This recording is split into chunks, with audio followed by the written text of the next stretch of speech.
Bom dia a todos, sejam muito bem-vindos. Espero que todos estejam me vendo e me ouvindo bem. Bom dia, Carla. Bom dia a todos que estão nos acompanhando. Já peço para deixar o seu joinha, o seu curtir, o seu coraçãozinho aí. Se puder, marque seus amigos, compartilhe essa live para essas informações, esses ensinamentos chegarem a mais lugares, a mais pessoas. Nesse domingo, que esse domingo amanheça com muita reflexão, com um tema, um assunto hoje muito importante. E vamos juntos todos. Obrigada, Carla. Som e áudio ok. Som e imagem, né? Bom dia, Jennifer. Estamos ouvindo bem? Ok.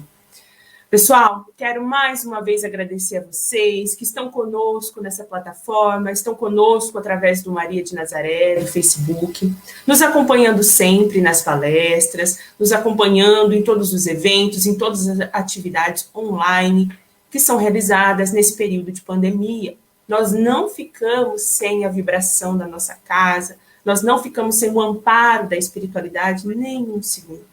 E nós temos agora essa possibilidade através do Facebook também, onde todas as quintas às 8h30 e os domingos às 10 da manhã, temos as nossas palestras, as palestras doutrinárias, sempre com muito carinho, recebendo os palestrantes que vêm nos presentear. E hoje nós ganhamos o presente do André Sobreiro, um palestrante incrível da cidade, deixa eu não errar aqui a Severínia, São Paulo. Seja bem-vindo, André. Bom dia, obrigado pelo convite. Estou vendo a Jennifer aqui que fez o convite para a gente. Que Deus possibilite aí para nós, através do pouquinho que a gente tem para ofertar, uma manhã de domingo agradável e proveitosa. É isso mesmo. E hoje o André preparou uma palestra com o título de Os Aspectos Morais da Imortalidade da Alma.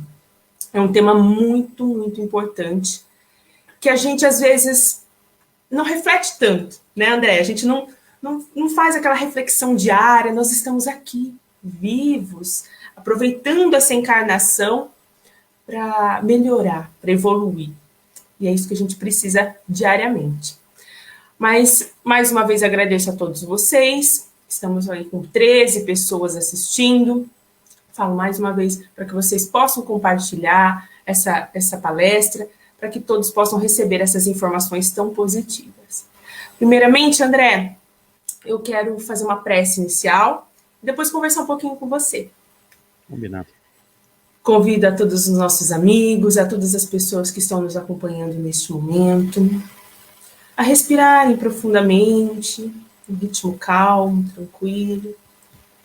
Trazer à mente o rosto amigo de Jesus, nosso mestre amado, nos conectar com a espiritualidade amiga.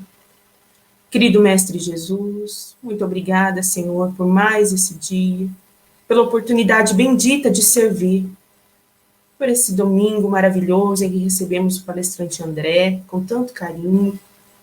Muito obrigada, Senhor. Ampara todos que estão sintonizados conosco neste momento, com vibrações de paz, amor e muita saúde. Ampara a família do André. Ampara, Senhor, os trabalhadores da Casa Maria de Nazaré. Enfim, Senhor, a todos que estão precisando de Ti neste momento. Ampara também com muitas vibrações de saúde os hospitais, a todas as pessoas que estão sofrendo diante dessa pandemia, aos trabalhadores também, aos profissionais da área da saúde. Enfim, Senhor, a todos nós. Ampara as nossas casas, os nossos trabalhos, os nossos estudos, para que essa semana seja uma semana repleta de bênçãos. Obrigada, Senhor, por essa oportunidade de estarmos aqui, mais uma vez eu repito, para aprendermos a melhorarmos moralmente, evoluirmos nesta encarnação, nesta oportunidade, como pessoas, como famílias, como filhos, filhas, enfim. Muito obrigado, querido Mestre. Mantenha-nos sempre firmes, confiantes na sua providência, mesmo diante de tantos transtornos, de tantas dificuldades que nos assolam diariamente, que nós possamos nos manter elevados e confiar no seu amor. Esteja conosco, querido Mestre, hoje e sempre. Que assim seja. Ok. Então vamos lá. André, eu gostaria que você falasse brevemente um pouquinho sobre você, onde você mora, se nasceu ou não em berço espírita. Muitas pessoas têm curiosidade, né, para conhecer os palestrantes, saber se trabalha a vida toda no centro, qual centro você trabalha aí no interior de São Paulo. Me conta um pouquinho sobre você. Beleza.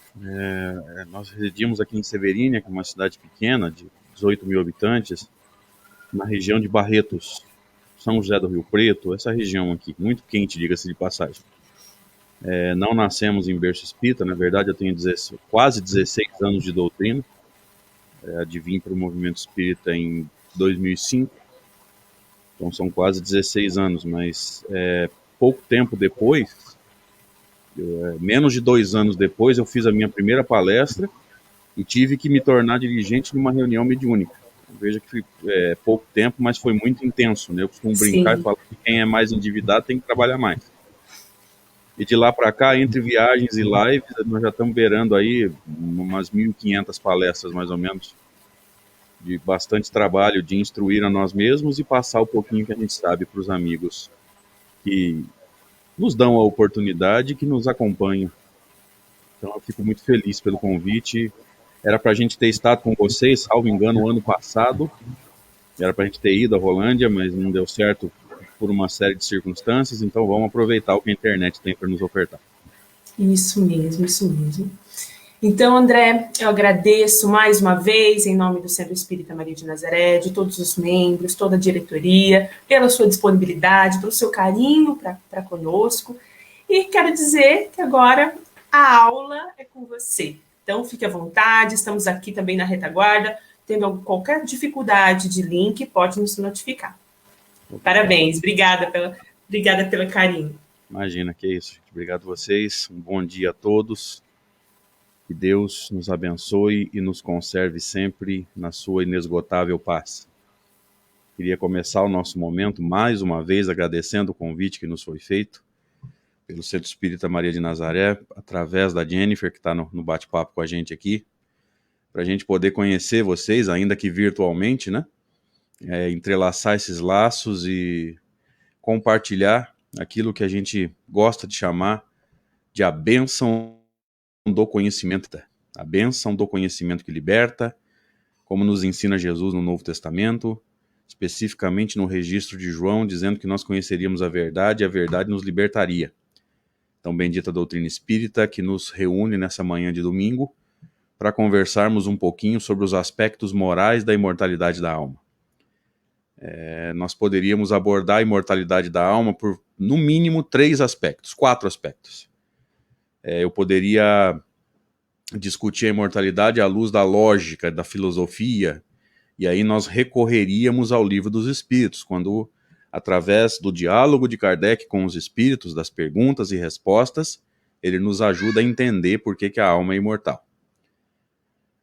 Nós poderíamos conversar sobre a imortalidade da alma do ponto de vista científico. Aí eu recorreria ao Livro dos Médiuns, porque depois de provar da imortalidade da alma, tem as consequências, né? Se a alma é imortal, ela pode se comunicar com o plano físico, e aí a gente vai entender por que esse aspecto científico está no Livro dos Médiuns.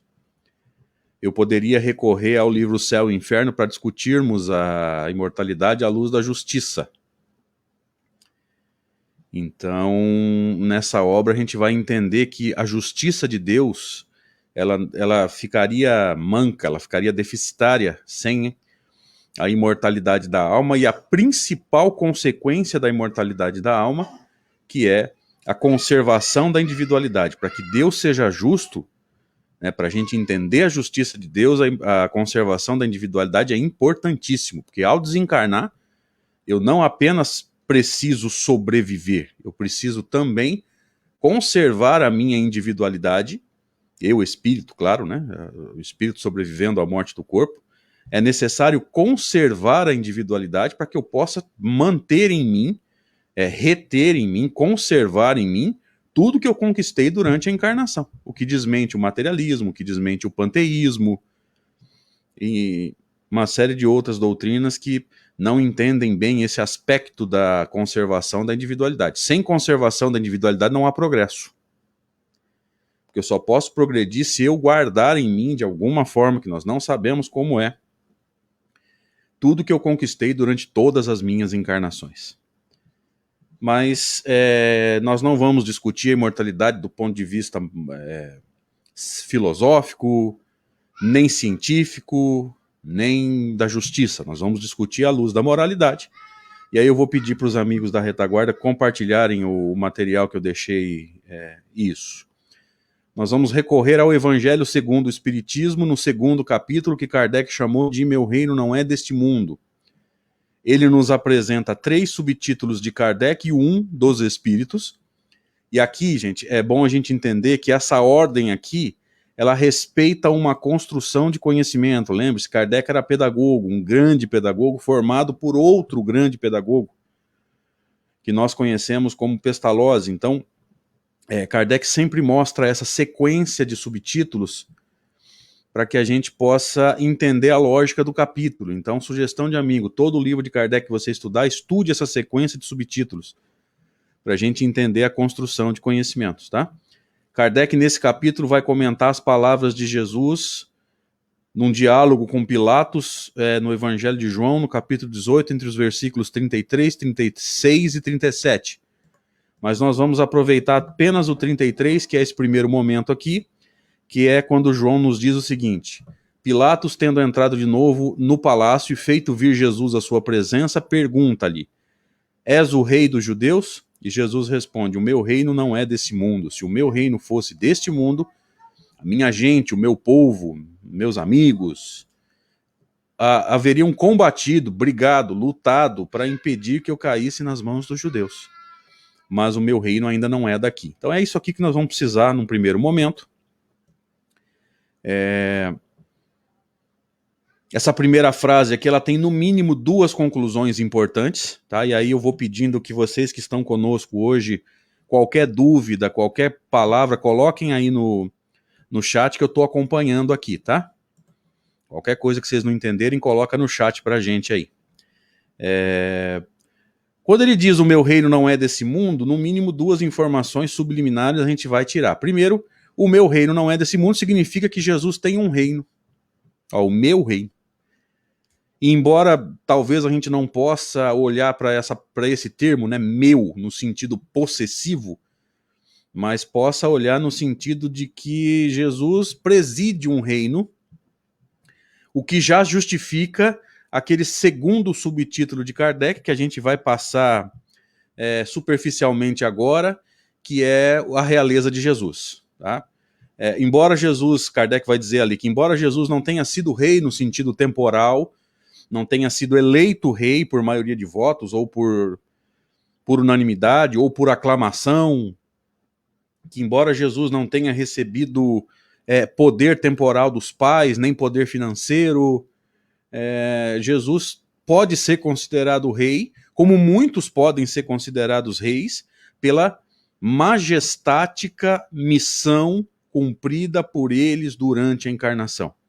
E toda vez que eu me lembro, toda vez que eu faço esse comentário, queridos, eu me lembro de alguém aqui no Brasil que, guardadas as devidas proporções, eu sei que a comparação não é no sentido moral, mas no sentido da tarefa a cumprir, ou na tarefa que foi cumprida, nós temos um exemplo de alguém que também não foi eleito por maioria de votos, nem por unanimidade, nem por aclamação, que não herda poder, mas é considerado o rei também. Você vai se lembrar dele como Edson Arantes do Nascimento, nós o conhecemos como Pelé.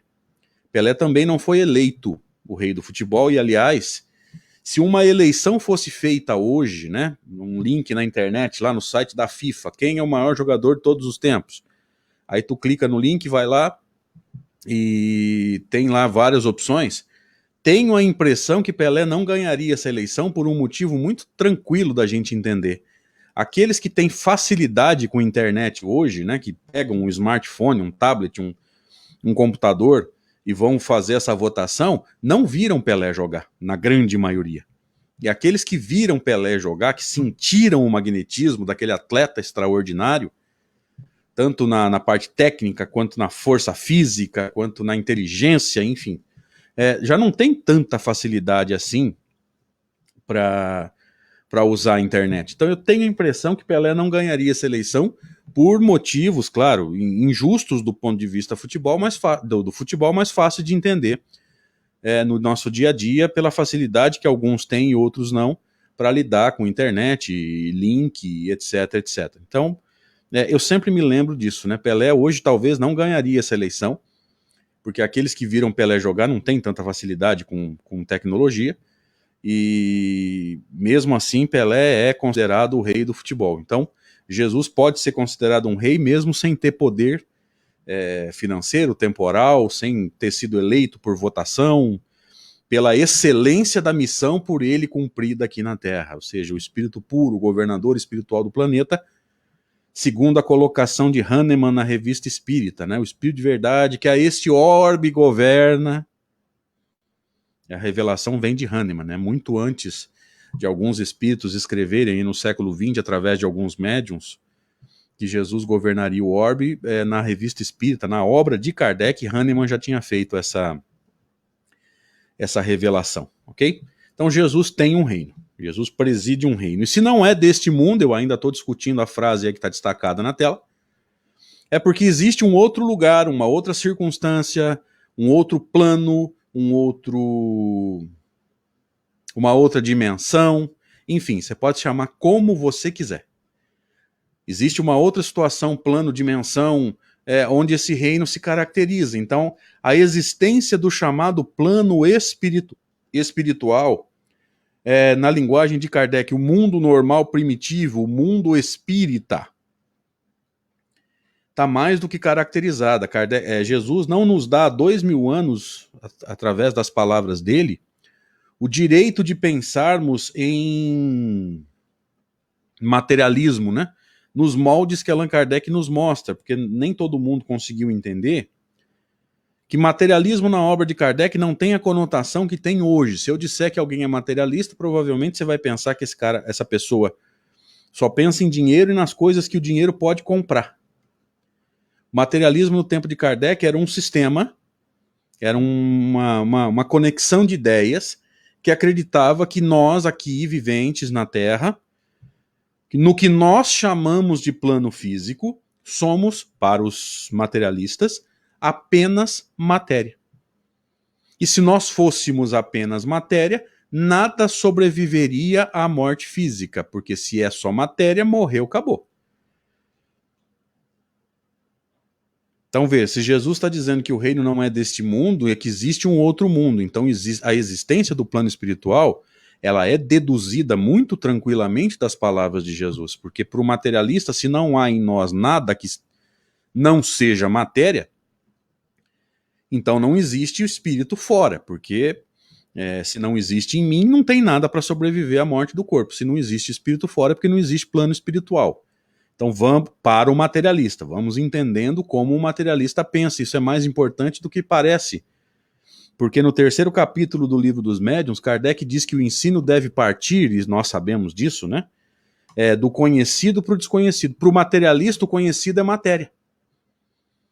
Então, se você quiser ajudar um materialista a entender o espiritualismo e posteriormente o espiritismo, ajude ele a entender que em nós que vivemos aqui no que nós chamamos de plano físico, existe alguma coisa que não é matéria. Essa coisa que não é matéria, que nós chamamos de espírito ou alma, sobrevive à morte do corpo e conserva a sua individualidade. Tudo isso tirado dessa primeira frase. Eu vou para a segunda agora, quando Jesus diz assim: se o meu reino fosse deste mundo, eu vou até aqui. Minha gente, meu povo, meus homens, meus amigos, haveriam combatido para impedir que eu caísse nas mãos dos judeus. Olha que interessante, Jesus caracteriza o plano daqui. Jesus caracteriza o plano físico como o plano da briga, o plano da confusão, o plano da injustiça, onde as coisas são conquistadas muitas vezes por violência, por injustiça, por poder. Olha quantas deduções nós podemos tirar das palavras de Jesus. Não é difícil da gente entender que nos mundos de expiação e provas, como a Terra ainda é, e me desculpe se eu vou te decepcionar agora, Segunda obra de Kardec vai continuar sendo por um bom tempo ainda, porque o mundo de regeneração é uma construção, ele não pode ter data marcada para chegar. Nesse mundo de expiação e provas, onde, segundo a característica que os espíritos dão a Kardec, o mal supera o bem, muitas vezes o poder é conquistado por injustiça, por violência, por crime, por roubo, por desvio. E aqui nós podemos pensar em todas as formas de poder aí, né? O poder temporal de governar, o poder financeiro, ou seja, aquele que tem mais manipula aquele que tem menos, o poder do conhecimento, aquele que tem mais, aquele que sabe mais, se não tiver uma moralidade muito firme, ele pode manipular quem sabe menos. Por isso que eu gosto de chamar a doutrina espírita de doutrina da libertação. Quem se instrui se liberta. Você quer ver outra forma que pode ser usada para manipulação também? A mediunidade. Se o médium não for muito moralizado, ele pode usar a mediunidade para manipular a situação, porque em tese o médium vê, ouve, capta o que eu, que não tenho mediunidade ostensiva, não vejo, não ouço e não capto. Então, se eu não tiver um bom conhecimento doutrinário, eu me vejo na obrigação de acreditar em tudo que os médiuns estão falando. Então, olha a importância de estudar, de esclarecer-se, né? Quem se esclarece se liberta. O saber liberta. Eu gosto muito dessa frase. A gente deixa de ser manipulável. E aí, com a moralidade, a gente se liberta, não é manipulado e não manipula os outros. Ou seja, a gente ensina para que todo mundo se liberte e haja um nivelamento, ok? Então vamos entrar no texto de Kardec agora, estamos saindo do texto de João para o texto da codificação. Primeiro subtítulo, a vida futura. Aqui a gente precisa entender que o que Kardec chama de vida futura, eu e você chamamos de imortalidade da alma, tá?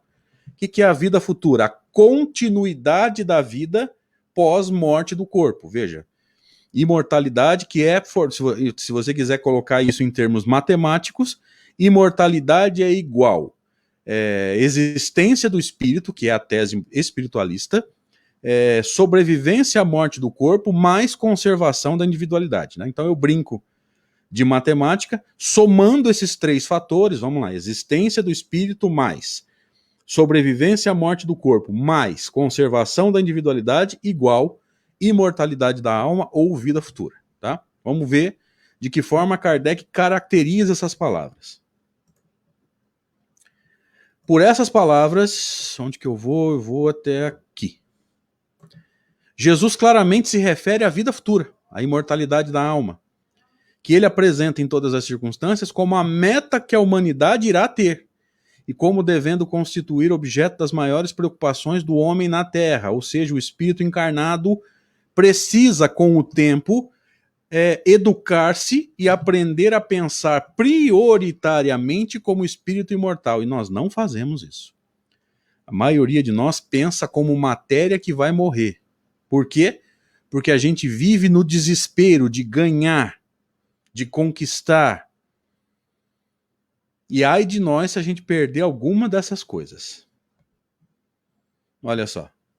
Nós precisamos ir entendendo aos pouquinhos que nós ainda trazemos resquícios muito fortes de materialismo no nosso comportamento. Você quer ver resquício de materialismo no nosso comportamento? É uma coisa que não acontece no Paraná, isso é coisa de paulista, chama ansiedade.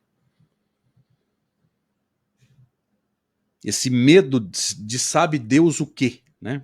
Caracterizado por muitos trabalhadores, né? O medo de nem se sabe o quê, que é o que diferencia o transtorno de ansiedade da ansiedade normal. Ansiedade normal é quando você está ansioso, mas sabe o porquê. Por exemplo, vou prestar vestibular, vou construir minha casa, vou trocar meu carro, enfim, você está ansioso, mas você sabe o porquê. O transtorno vem de quando você está ansioso e nem sabe o porquê. Então veja que com o tempo a gente vai pensar, vai ter que pensar até pela nossa saúde física, mais como espírito imortal do que como matéria que vai morrer. Porque quando a gente pensa como matéria que vai morrer, a gente entra nesse desespero, né? Nesse medo de não dar tempo de fazer as coisas. Kardec prossegue. Todas as suas máximas se reportam a esse grande princípio. Presta atenção agora, ó. Vou destacar só o trecho que eu preciso. Com efeito, sem a vida futura, nenhuma razão de ser teria a maior parte dos seus preceitos morais. O que Kardec está dizendo aqui, gente? O ensino moral do Cristo não tem sentido sem a imortalidade da alma. Jesus não pregava para corpos que vão morrer. Jesus pregava ou ensinava para espíritos imortais. Por isso que ele vai dizer que as palavras dele são de vida eterna. Olha só. Não se desatualizam, porque estão pautadas em leis e não em circunstâncias. Vou trazer 2 exemplos para vocês. Capítulo 5 de O Evangelho segundo o Espiritismo, Bem-aventurados os aflitos. Capítulo 7 de O Evangelho segundo o Espiritismo, Bem-aventurados os pobres de espírito, que Kardec vai nos ensinar que são os humildes. Você conseguiria entender bem-aventurados os pobres de espírito, né? Bem-aventurados os humildes, sem a imortalidade da alma? No mundo em que nós vivemos, onde só os arrogantes, só os pretensiosos crescem, e é normal isso acontecer, porque no mundo de expiação e provas o mal supera o bem. Num mundo onde só os arrogantes e só os pretensiosos crescem, como é que você vai... Crescem materialmente, claro, né? Espiritualmente, eles acabam plantando o seu próprio estacionar, né? Na evolução. Como é que você entende essas palavras? Bem-aventurados os pobres de espírito, felizes os humildes, sem a imortalidade. E no capítulo 5, um pouquinho antes, Kardec vai discutir o bem-aventurados os aflitos, felizes os que sofrem. De novo, como é que você entende bem-aventurados os aflitos, felizes os que sofrem, sem a imortalidade da alma? Como é que você consegue se enxergar feliz sem a imortalidade da alma? Então veja que a pregação moral do Cristo, se você pensar apenas na vida presente, que é a atual encarnação, ela perde o sentido. Olha como que Kardec é profundo nas colocações dele. E aí ele encerra esse primeiro pedaço dizendo assim: esse dogma pode, portanto, ser tido como o eixo do ensino do Cristo. Você sabe, eu também sei, que o eixo é um ponto central ao redor do qual uma estrutura gira. Ou seja, o ponto central do ensino do Cristo é a imortalidade. Agora eu vou fazer uma colocação doutrinária, tá? Talvez você já tenha ouvido colegas palestrantes dizendo assim: o segredo da doutrina espírita é a mediunidade, querido. Se a alma não fosse imortal, ela não se comunicaria, porque não haveria nada para se comunicar com o plano físico. Então a imortalidade é causa, a comunicabilidade é efeito. Talvez você também já tenha ouvido palestrantes dizerem que o segredo da doutrina espírita é a reencarnação. Mesma coisa. Se não fosse imortal, não haveria nada para reencarnar. Então, a imortalidade é causa, a reencarnação é efeito. Se o ensino do Cristo tem como eixo a imortalidade, o ensino da doutrina espírita tem que ter como eixo a imortalidade. Senão, a segunda e a terceira revelação vão divergir, vão falar coisas diferentes.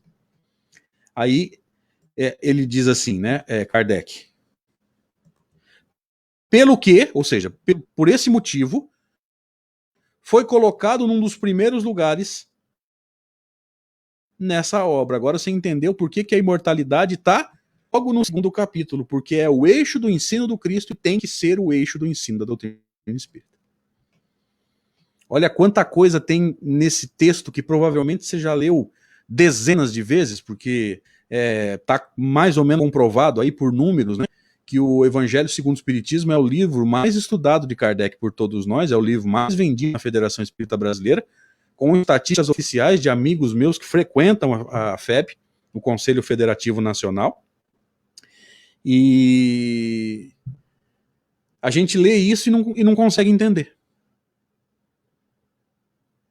Não consegue pensar, que aí é uma dica que eu te dou para estudar Kardec. Ao final de cada frase dá uma paradinha e pergunta para você mesmo, qual é a consequência dessa frase? Consequência moral para minha transformação e consequência doutrinária para minha prática espírita na casa espírita. Agora eu vou interagir com os amigos aqui do chat. Gente, tá tranquilo até aqui? Dá para acompanhar? Querem fazer alguma pergunta, alguma colocação? Querem discordar, inclusive, porque aqui não tem professor, aqui tem um aluno que passa um pouquinho, que sabe. Beleza. Então eu vou seguindo, mas eu tô de olho aí. Aqueles que quiserem participar no chat, fiquem à vontade, porque eu tô de olho, tá? Mas eu vou seguindo aqui e tô prestando atenção no chat. Então obrigado aí pelo feedback da Ana Cláudia, do Centro Espírita, da Jennifer agora. Eu vou seguindo aqui, tá? Vou lá pro subtítulo 3, o 2 a gente já deu uma passada, né? Lá atrás, por causa do tempo, a realeza de Jesus. E aqui a gente vai entrar no ponto de vista. É aqui que a gente vai entender as consequências morais. Marco Pacheco, obrigado pelo teu feedback aqui também. É aqui que a gente vai entender as consequências morais da imortalidade. Hilda Malavasi, obrigado pelo retorno. Vamos lá. Kardec nos dizendo: a ideia clara e precisa que se faça da vida futura, ou seja, quanto mais eu entendo a imortalidade, proporciona fé inabalável no porvir. Então vamos começar a entender o que Kardec está dizendo aqui, tá?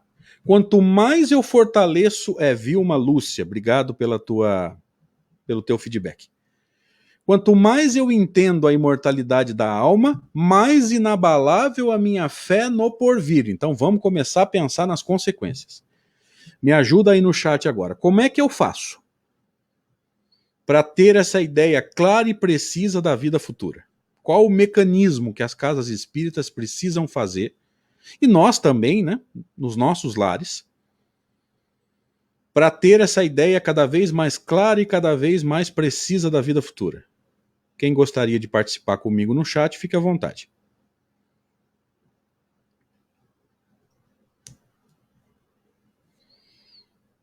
O que nós espíritas temos o hábito de fazer, mas precisamos fazer mais e melhor, com mais qualidade, voltando para Kardec.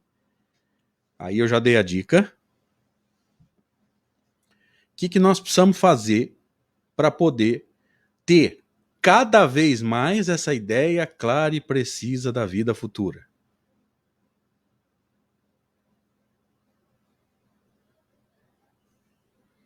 Vamos ver se alguém está com vontade de participar.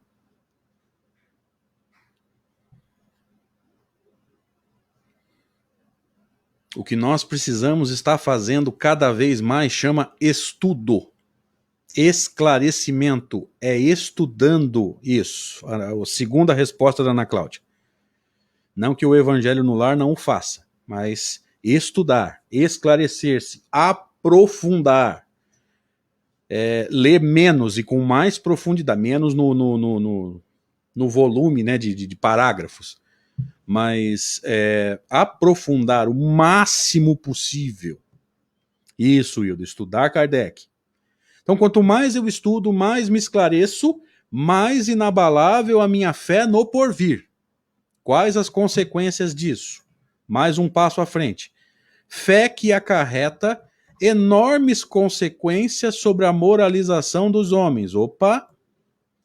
Então, esse fortalecimento da fé e da certeza na vida futura, na imortalidade, muda a nossa maneira de moralizar a nós mesmos. Por quê? Mais uma consequência, mais um passo à frente. Porque muda completamente o ponto de vista sob o qual encaram eles a vida terrena. O que é a vida terrena? A encarnação. Então veja, quanto mais eu me esclareço sobre a imortalidade, mais a minha maneira de enxergar a encarnação muda.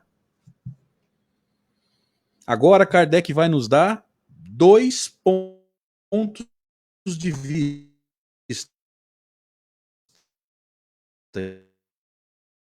Eu vou até usar uma linguagem pouco mais.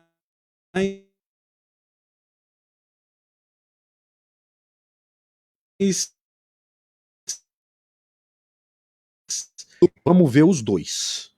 Só que eu vou até onde o tempo me permitir, tá?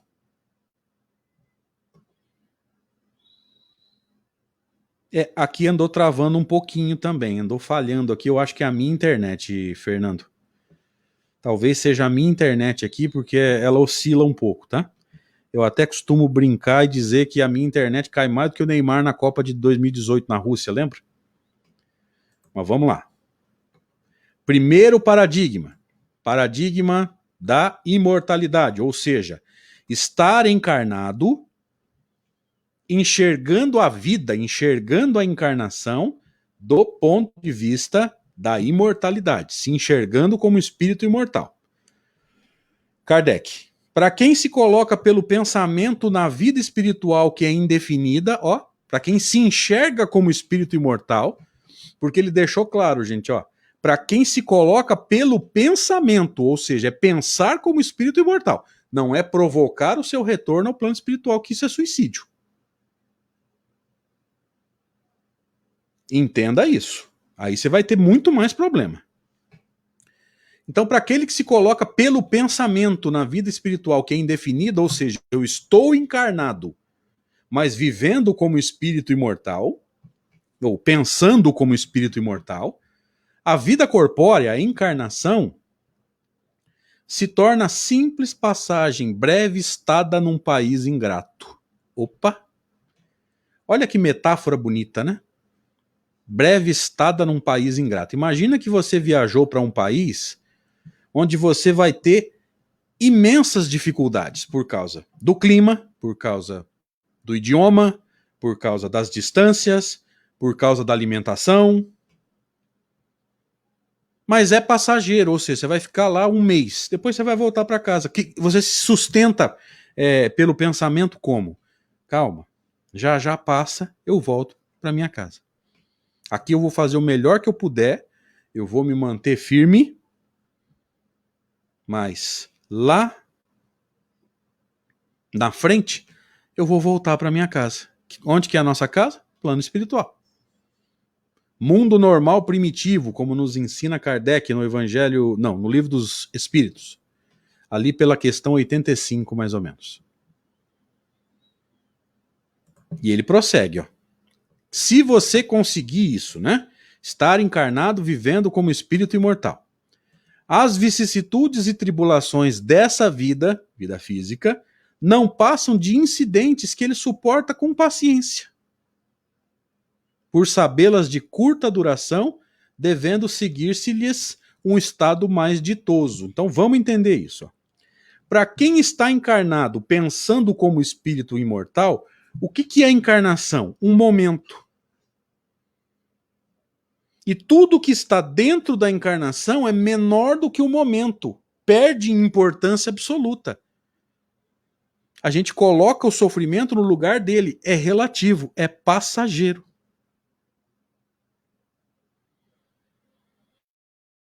Não é o que nós estamos fazendo, gente. A maioria de nós, quando passa por algum problema, acha que aquilo é a desgraça da vida, que vai acabar com a nossa encarnação, que a gente vai perder o controle de tudo.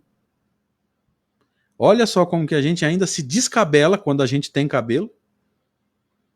Meu caso já não vai me permitir isso por muito tempo. Olha só. Como que a gente não enxerga a vida do jeito que Allan Kardec vem nos sugerindo. Quando a gente enxerga a vida do ponto de vista da imortalidade, a encarnação é momento. Os problemas são menores do que o momento. Um dia a gente chega à conclusão de que eles são ferramentas pedagógicas que Deus usa para nos educar. Porque é impossível você e eu desenvolvermos o que Kardec vai chamar de virtudes sem enfrentar dificuldades. A moleza, a facilidade não educa. A moleza ou a facilidade acomoda. Tem até um ditado que eu acho extraordinário: mar calmo não forma marinheiro bom. O que forma marinheiro bom, o que forma capitão bom é mar bravio. Então, se a nossa vida for uma moleza, queridos, a gente não amadurece. Então, talvez a gente tenha em algum momento da nossa vida confundido equilíbrio emocional com comodismo. A gente achou que estava equilibrado, mas na verdade estava fugindo dos problemas. E se você foge dos problemas, você não vai se desequilibrar mesmo. Mas também não vai amadurecer. E aí chega um momento na vida que você fala, gente, mas eu não estou aprendendo nada. É aquele momento de autoanálise. Aí Kardec prossegue, ó. A morte nada mais restará de aterrador, gente. Nós temos medo da morte. E aqueles que estão estudando conosco o livro Céu e o Inferno, se quiserem, né? Todo sábado de manhã, 11 da manhã, no meu canal, procura lá André Espírita ou André Sobreiro, tanto faz. Nós temos um estudo todo sábado às 11 da manhã do livro Céu e o Inferno. Por que nós temos medo da morte, segundo Kardec? Por causa dos resquícios de materialismo que nós temos no nosso comportamento. Ou seja, a gente não enxerga o espírito como imortal, né? Quando a gente desencarna e as pessoas não mais nos veem, o fato de saber que é imortal não está compensando a falta física. Então por que a gente tem medo da morte? Porque a gente acha que morreu, acabou, não estou vendo mais. Olha lá, a galera do centro compartilhou o meu canal. Muito obrigado, viu? Tomara que a gente possa ser útil. Ou seja,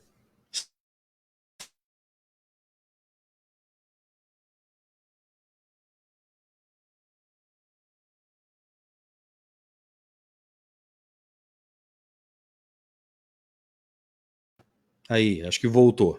Dá um retorno aí pra mim, o galera do centro. Voltou?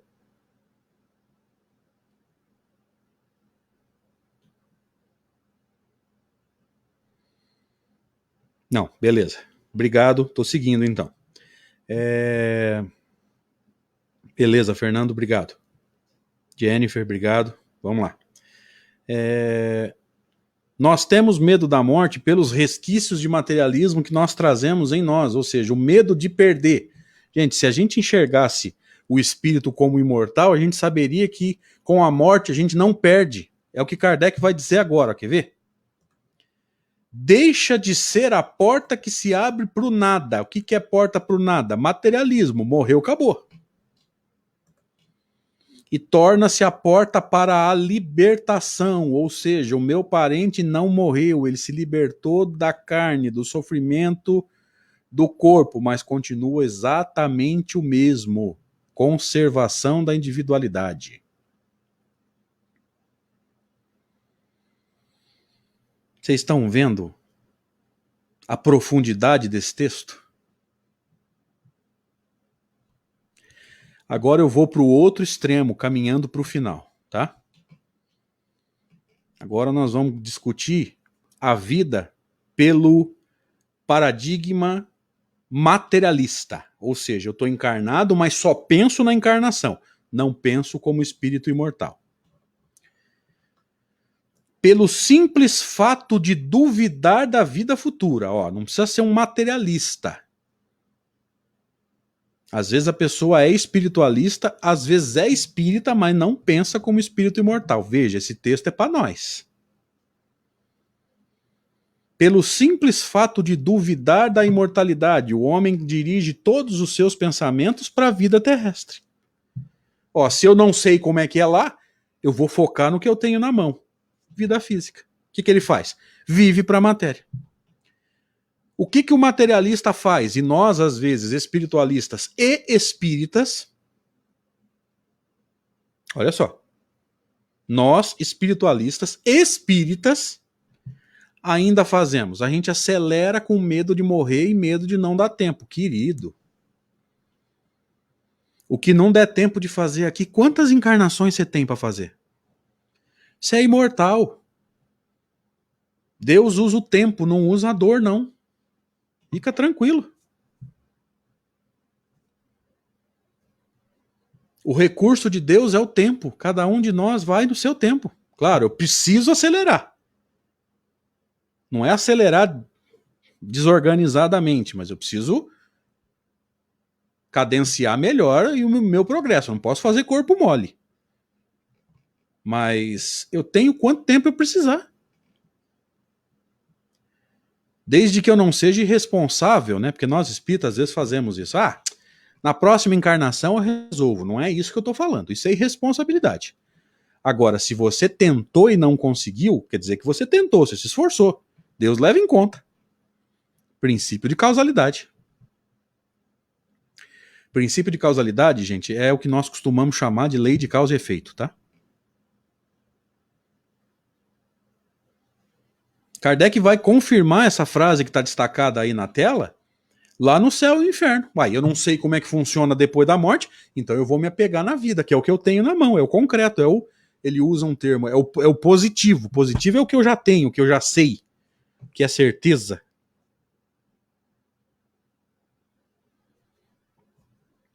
Olha como é que ele vai confirmar isso e as ideias batem, ó. Sem nenhuma certeza quanto ao porvir, eu não sei se eu vou continuar existindo, eu não sei se eu vou para o céu, eu não sei se eu vou para o inferno, se eu vou para a colônia espiritual, na crença de alguns, se eu vou para o umbral, na crença de alguns. Dá tudo ao presente, ou seja, eu pego o que eu tenho de concreto e me dedico a isso. Então, o que ele faz? E muitas vezes nós, espiritualistas, espíritas, fazemos. A gente pensa assim, eu preciso aproveitar a vida é curta. Não, a vida é imortal, a vida é eterna. Talvez você esteja pensando que a encarnação ou a existência física é curta, mas também não é. Porque a expectativa no Brasil de vida, né, gira em torno de 70, 75 anos. Gente, é bastante tempo para a gente aprender.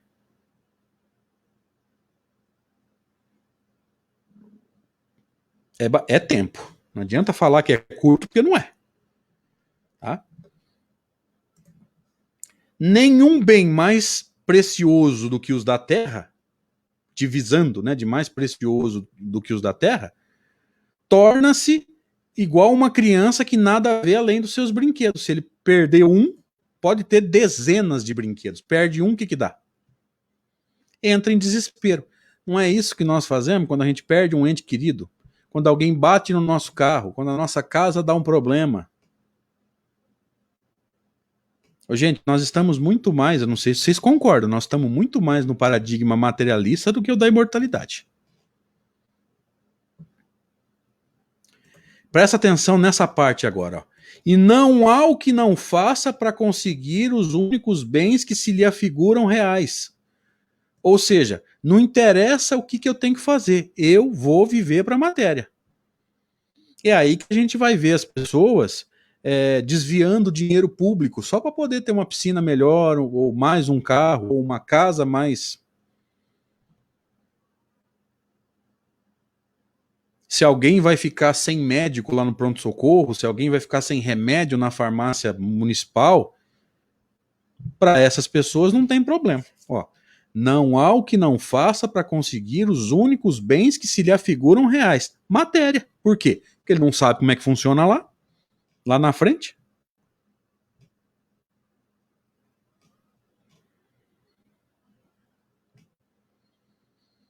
Vocês estão entendendo a importância do esclarecimento sobre a imortalidade da alma, queridos?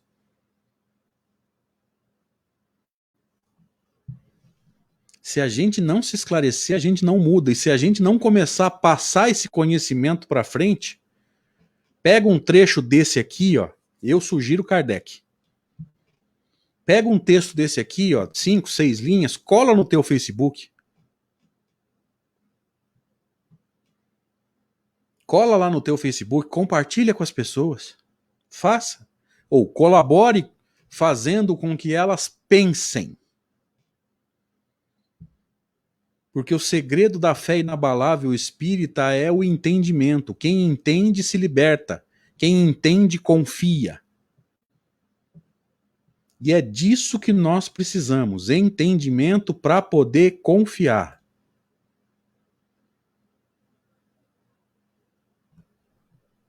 Meu Deus, quanta coisa a doutrina nos tem trazido. Então eu tenho aqui uma reflexão, né?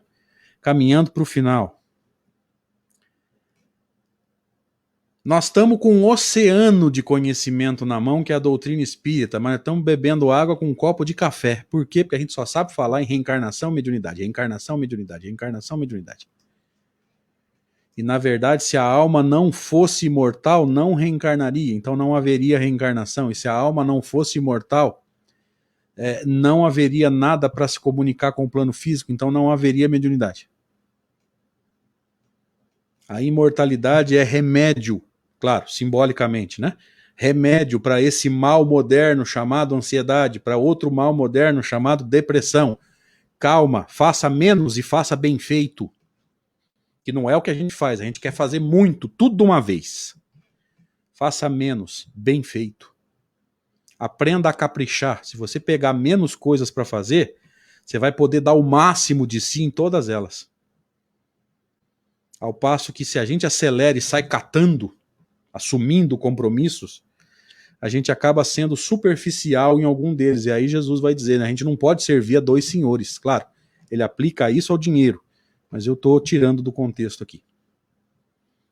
Beleza, queridos? Agradeço demais o convite que nos foi feito, foi muito agradável estar aqui, foi bom ter conhecido vocês.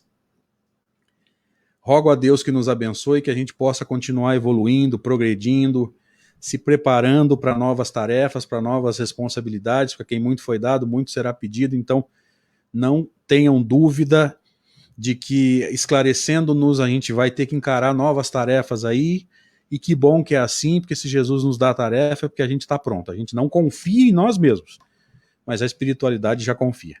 Obrigado, gente. Deus abençoe, fiquem com Deus. Bom domingo. Até a próxima. Oi, André. Obrigada por esses ensinamentos, essa palestra muito, muito esclarecedora. Um conteúdo maravilhoso, né? Todos aqui estão muito felizes. Eu vi pelos comentários as pessoas muito agradecidas realmente por esse conteúdo, de tanta reflexão, tantos pontos de reflexão que você veio nos trazer para essa manhã de domingo. Reflexões importantíssimas que, como você diz, às vezes acaba passando batido, né, na correria do dia a dia, enfim. E os ensinamentos da nossa doutrina vêm nos ajudar, vêm nos despertar, como a Vilma colocou, vêm nos orientar que a vida continua, que a imortalidade existe. Você soube colocar muito bem as palavras e se expressou maravilhosamente bem. O pessoal aqui está gostando bastante, acho que você pôde acompanhar aí pelos comentários. Me sinto muito feliz de poder estar aqui, né, absorvendo um pouquinho dessas suas palavras, dessas suas orientações para essa manhã de domingo, que nos faz refletir, nos faz ter uma reflexão para mudança íntima, mudança também dentro do lar, que eu acho que essa pandemia, não sei se você concorda, André, é um momento da gente também tratar os nossos lares, tratar a nossa casa, enfim, e tem ajudado bastante as suas palavras. A pandemia está fazendo a gente enfrentar, Ana, coisa das quais às vezes a gente vinha fugindo.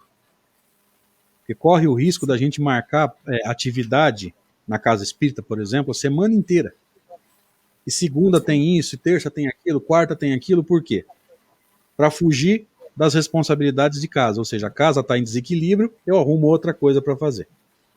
O que a pandemia faz? Faz a gente ficar em casa e enfrentar. Então veja que, embora não seja o objetivo, ela tem a sua utilidade. É por isso que a gente entrou em desespero, né? Porque a gente não pode mais fugir, a gente vai ter que enfrentar. Sem dúvida. E esses recursos também, como você colocou, esses recursos audiovisuais, esses recursos tecnológicos também têm nos facilitado, né? Como você não pôde vir presencialmente, olha só, está nos presenteando hoje com essa palestra no domingo, aí do interior de São Paulo, para cá, para o interior do Paraná. Olha que coisa boa. Então, esse distanciamento também liga as pessoas. A gente pode divulgar a nossa doutrina, como você disse, que é fundamental. Participar dessas palestras. Gostei muito de você pedir a interação do pessoal, porque é importante, né? A gente ver ali o pessoal interagindo, como é que tá. Muito bacana. Eu gosto muito. A galera que tá sempre com a gente, a Carla Rezende, por exemplo, tá sempre com a gente aí. Se eu fizer 10 atividades, coitada. Isso é o cúmulo do mau gosto, mas tudo bem. Se eu fizer 10, ela tá comigo às 10. Então, eles sabem, eu sou mais de interagir mesmo, para um pouquinho, colhe as opiniões. Senão, vira uma palestra onde ninguém participa, acaba não entendendo. Então, pergunta, pede opinião, tá entendendo, não tá concordando? Por que não concorda? Traz o teu argumento para eu analisar. Eu acho que é assim que a gente aprende de forma mais efetiva. É coisa de professor. Não, mas está certíssimo, está correto. Muitas pessoas que acabam acessando também o nosso Facebook não são apenas espíritas, mas são simpatizantes, são pessoas que querem conhecer, querem entender, né? E a sua linguagem foi muito fácil, foi muito clara, reflexões assim que, apesar da leveza, falou fundo no nosso coração, pelo menos posso dizer por mim, acredito aí pelo pessoal também que está participando, mas agradou bastante. E eu também quero pedir um pitaquinho, esse 1 minuto, de uma coisa que eu nunca fiz, estou fazendo hoje, André, participar. Eu com lágrimas nos olhos, de verdade, a Ana me conhece, eu quero te agradecer pela melhor palestra que eu vi desde que me tornei espírita. Quando você falou, faça menos, mas faça perfeito o que você está fazendo, veio como uma flecha no meu coração. Eu te agradeço realmente por essa palestra. A Ana sabe o que estava acontecendo hoje de manhã comigo, um nervoso que a gente sabe que vem do nada, né? A gente brinca e a gente sabe que os nossos amiguinhos querem fazer a brincadeira com a gente, e eu falo para você, que grata surpresa, que presente que os bons espíritos me deram, e eu tenho certeza, a todos que estiveram com a gente nessa palestra. Sinta-se abraçado por mim e agradecido, que nós sabemos que os bons espíritos sabem fazer tudo certinho. Te agradeço do fundo do meu coração. Obrigado, André. Que bom que foi útil. Só que tá elogiando tanto que eu tô achando que quem pegou Covid foi você, viu? Não! Olha, muito bom. Desculpa, mas eu não podia perder essa. Muito bom, eu sei. Muito bom, muito obrigado. Realmente foi maravilhoso. Comigo é melhor não deixar a bola pingando, viu? E é muito importante, né, André? Assim como o Emerson, a gente aqui, muitas pessoas que estão assistindo têm uma leitura, uma interpretação diferente, às vezes uma palavra, uma frase, uma reflexão que você colocou, alguma parte ali dos estudos de Kardec que falou fundo no coração daquela pessoa, era aquela mensagem que ela precisava ouvir para o dia de hoje, para essa semana que se inicia. Mais uma vez, em nome do Maria de Nazaré, agradeço a gentileza e espero contar com você com mais ensinamentos, com mais palestras, com essa palavra leve, doce, mais precisa que você nos trouxe hoje. Muito, muito obrigada. Deus abençoe. Agora eu quero convidar todos que estão nos acompanhando, André, para fazer uma prece final. Você queria fazer algum agradecimento, alguma coisa? Obrigado pelo convite, obrigado pelas palavras e Deus permita que a gente continue trabalhando. Sim, seja. Então, meus amigos, mais uma vez, muito obrigada a todos que estiveram conosco. Fico muito feliz de toda a interação que nós tivemos na palestra de hoje, as mensagens. Foi uma palestra realmente de muita participação, fluiu muito bem. Muito obrigada mesmo. E a você que não conseguiu assistir, não tem problema, ela vai ficar gravada aqui, pode marcar, compartilhar. Fica tranquilo que essa palestra você pode assistir tantas vezes quanto for necessário.